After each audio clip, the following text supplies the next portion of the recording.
focus on awk. Now, in contrast to grep, awk is a field processor. It delimits by space or white space by default, which means if items are separated by a single or more spaces, including tabs, then awk will return that information using a series of variables, numeric variables, $, which are accessible via $1, 2, 3, and so on. So awk is a field processor. It's very important because all along we've shown you how to use grep to extract lines that match at some point in the line, but how about actually extracting columns within those lines? So with that said, let's create a section labeled awk and describe awk's features as being 1, a field processor, and 2, the fact that it supports egrep compatible regular expressions, which means it's POSIX compliant. So awk is an egrep compatible program, meaning any of the regular expressions that you may have created for egrep, which means you've run it through grep with the E option or by indicating egrep explicitly, will be supported by awk. Again, it's a field processor, a column processor, field/column processor. It also has the ability, like grep, to search for matches on a line and return the entire line if that's what you want. So it can behave like grep. So it can return full lines like grep, based, of course, on matches. Now, here's some usage information for awk. General usage includes the following: awk followed by an optional match, so optional match, followed by an action to take. And an action is usually indicated between curly braces as follows, and everything is usually included between, with the exception of the file name, to parse single quotes. So you'll find that awk commands usually resemble the following, followed by the file name, or optionally stdin or pipe, usually pipe, since stdin usually means it comes from a file. So as an example, let's say we wanted to search for, or just return initially then search. So we want to return column 1, or the first field, from each of the lines in the grep1.txt file. So awk, and instead of indicating a match, we'll just go straight to the procedure, whereas we'd normally specify the match here, and the match is usually specified between regex characters, / characters. So we'll awk print column number 1. Now the reason why we're using single quotes here is to ensure that the bash shell does not interpolate $1 to mean a variable that's maintained by the shell. So use single quotes to avoid interpolation by the shell. We'll note that in a second. So we'll print column number 1, terminate using curly braces and a single quote, followed by the name of a text file, grep1.txt. Let's just note, use single quotes with awk to avoid shell interpolation of awk's variables. Very important, otherwise you may find that you end up with unexpected results when parsing columns or records from a file. So here's grep1.txt. This is a perfectly suitable text file to us, or for us to execute our awk command against. So we'll reset, Control-Shift-V, and go ahead and try to put we're in the wrong directory here, so we'll change back into LinuxCBT's home directory and try it again. And let's try to do a search. It should be in test RH5, that is.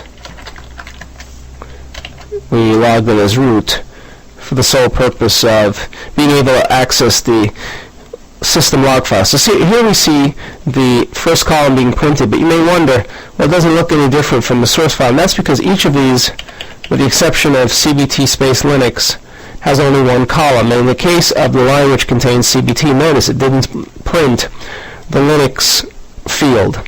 So in this case, it prints only field number 1, whereas if we wanted to see, let's say, print number 2, see field number 2, we could indicate number 2, and only the line which contains 2 columns would print. For everything else, a blank is printed, with the exception of the CBT space Linux line. So you can print distinct columns by indicating the number of the column using $ followed by the number.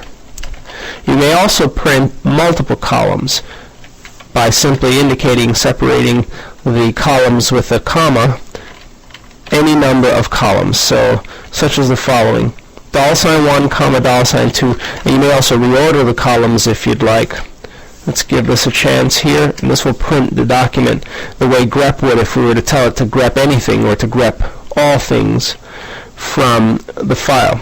So you can reorder this output by changing the order in which the columns appear, and now you see that column number 2, which is a space for most lines with the exception of the CBT line, is printed followed by column number 1.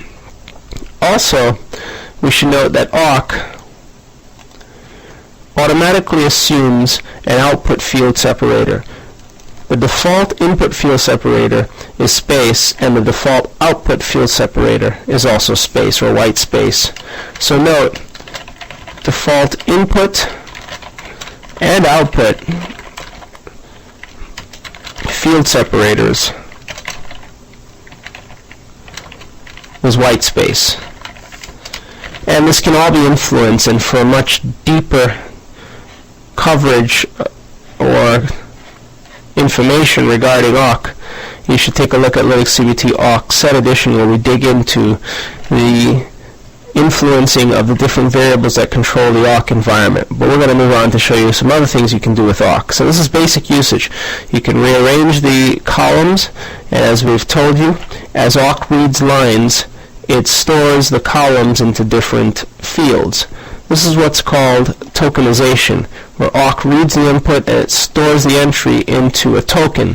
Token number 1 represents the first column, token 2 represents the second column, so on and so forth. In the case where the second column doesn't exist, then the second column is simply a white space.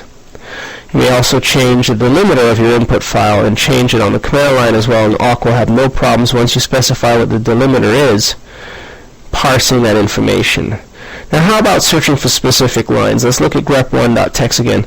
Supposing we are interested in lines containing Linux. So, a simple search, awk, everything is going to be between single quotes, and we must specify our items, our proceduralize our action between curly braces, so this will hold our action. But now we have a match. We have a pattern that we'd like to search for. We'll indicate the pattern between the regex characters. So let's say we want to search for Linux CBT. We'll go ahead and indicate Linux, or Linux that is, on any of the lines. This will search for lowercase Linux on all the lines, and when it finds it, it's going to perform the action that we indicate. So let's indicate an action of print the entire line. Now, if you'd like to print the entire line, it's quite easy, just like you were able to do with grep. Simply indicate print with no option.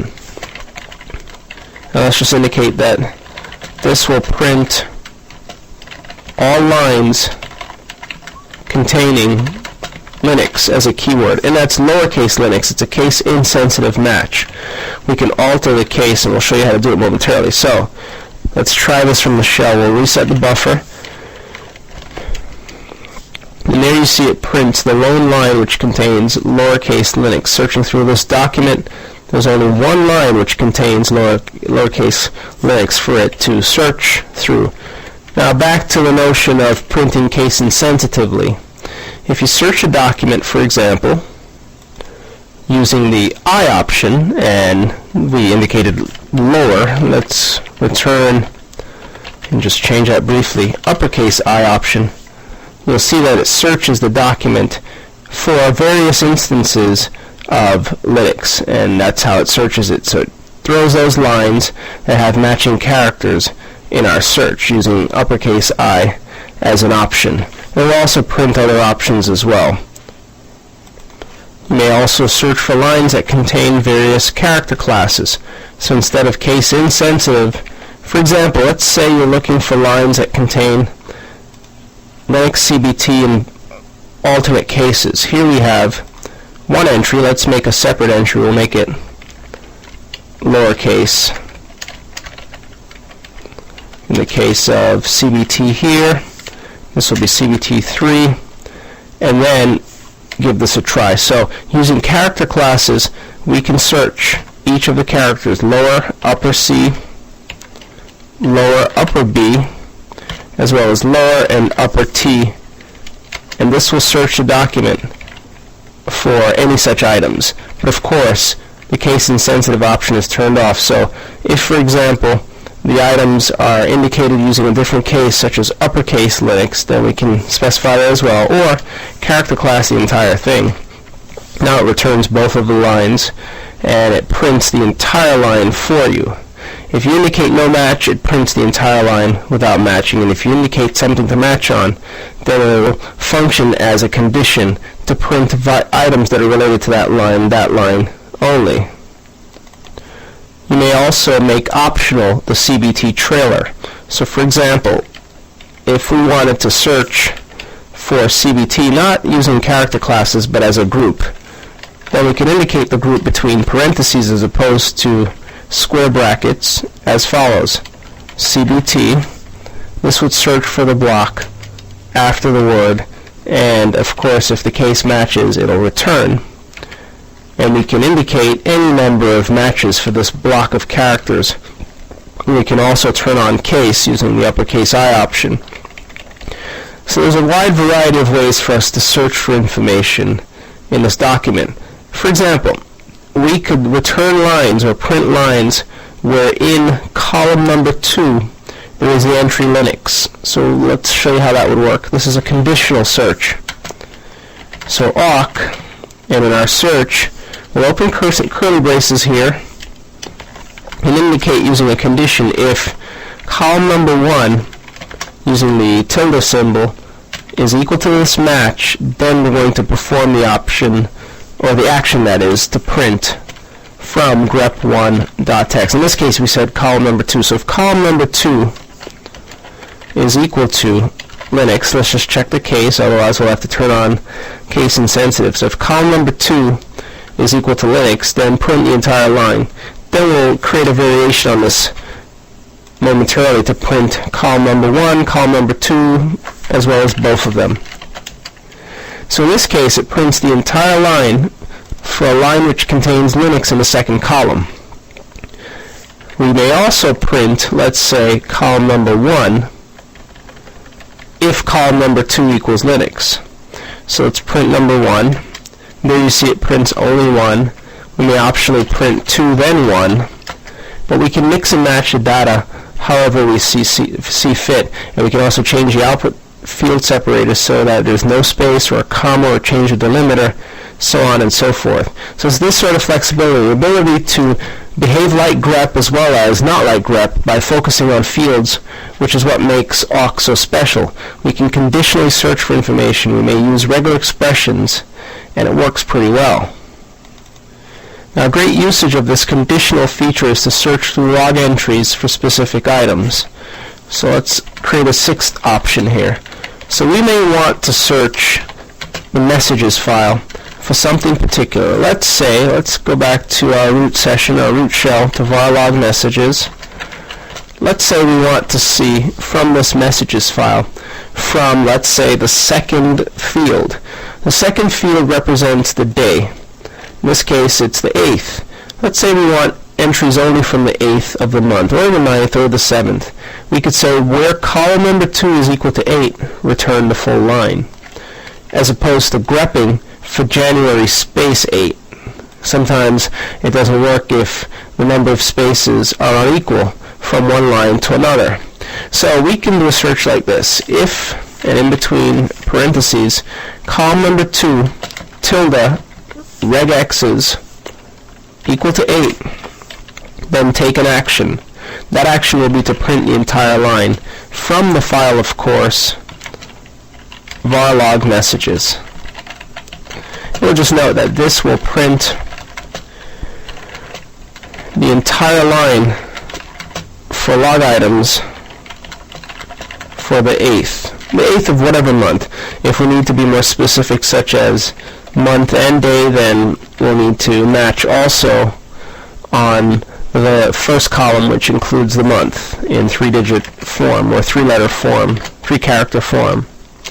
So now we see entries only from the 8th, regardless of daemon type, represented, because now we're matching column number 2, because again, when awk reads the messages file, it stores January into token 1, 8 into token 2, this full timestamp of, let's say, 9:09 a.m. and 41 seconds into token number 3, the server name into 4, the daemon and process ID into 5. So long as there are no white spaces between the items, they'll be stored into the same token, or represented by the same token. If we wanted to see items from the 9th, then just change your regex to be the 9th, and now we're matching on the 9th. So it's, again, this sort of stuff that we're able to do with awk that you cannot do with grep. The ability to tokenize and expose those tokens, or expose all the tokens as they are represented in the original file. And awk, just like the other tools, can accept its information on standard in. So we can grep, let's say we grep from this particular document sys, or we'll go with SSHD entries from messages. This returns only SSHD, but SSHD has entries on the 8th and the 9th of January. So now we pipe the output into awk, and we tell it what we did here. Let's just copy this to save us some time. We don't need the file name whenever you pipe the information, as the information will not be received from the file, but rather on standard in from the previous command. So we'll grep to filter the output, the standard out stream, which will become the standard in stream for awk. We'll filter it using grep to only SSHD records.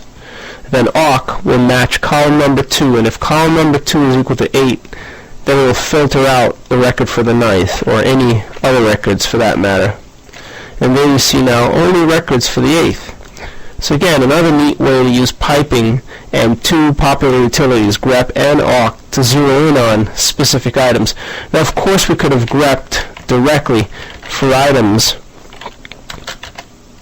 from the file that are from January 8th. So we could grep Jan 8, Jan space 8, from the messages file. This will return all the daemons with Jan space 8. But if you notice, this didn't work. That's because often there's a leading space holder for multiple values that are 10 or greater for the month, for days that are greater than 10 or greater, that is, greater than or equal to 10, which is why you need to include an extra space.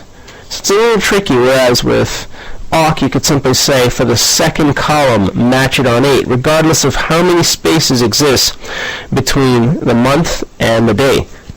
So again, another advantage to using awk, but we could grep January 8th and then pipe the output right back to grep using even different delimiters this time, or using different quotes, that is, this time, searching for double spaces 9th, and this would filter the information to January 9th in the event, or we grep for 8, so let's grep for SSH now.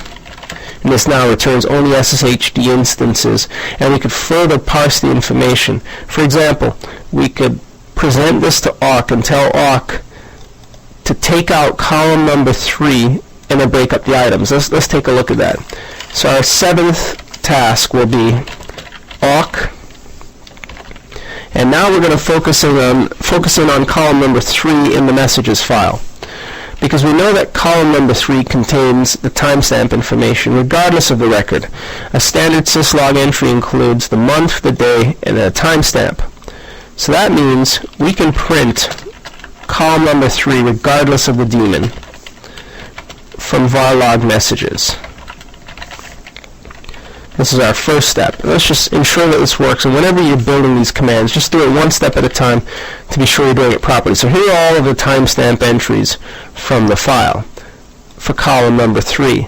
Then you could zero in further on column number 3 by piping the output back into awk and changing the field separator this time to colon. If you notice, the time is delimited using colon as opposed to period or semicolon or some other delimiter like /. So now we tell awk that the field separator is colon using the -F option, and now again we'd like to take the action which follows to print, let's say print everything.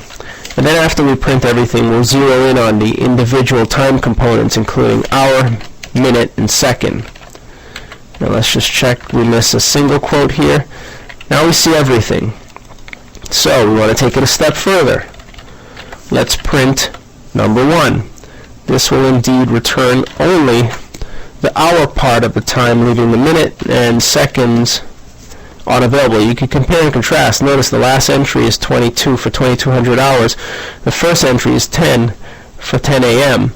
And we can continue to re-represent the time by printing only those columns that are of interest, such as 1 and 2. Now we've got hour and minute. But also note again, awk has its own output field separator. So as a result, it separates the time on output using space or white space instead of the original colon. To re-represent the original colon, you'll need to influence the output field separator by setting the OFS variable in the begin section provided by awk. Awk has a begin, middle, and end section. It operates using those 3 sections, and as a consequence it allows you to run things before like a prescript similar to Kickstart when setting up Red Hat Linux, during and after. We should also note above what we just mentioned. Awk runs 3 steps. A is a begin section, B is the body where the main action or actions take place, and 3 is an optional end section. So both the begin and end sections are optional, but the body where the main action or actions take place is required. So far we've shown you single task items or actions such as print $1 or simply print. You can execute multiple actions by separating the actions using semicolons. So let's just note that multiple body actions can be executed by separating them using semicolons. For example,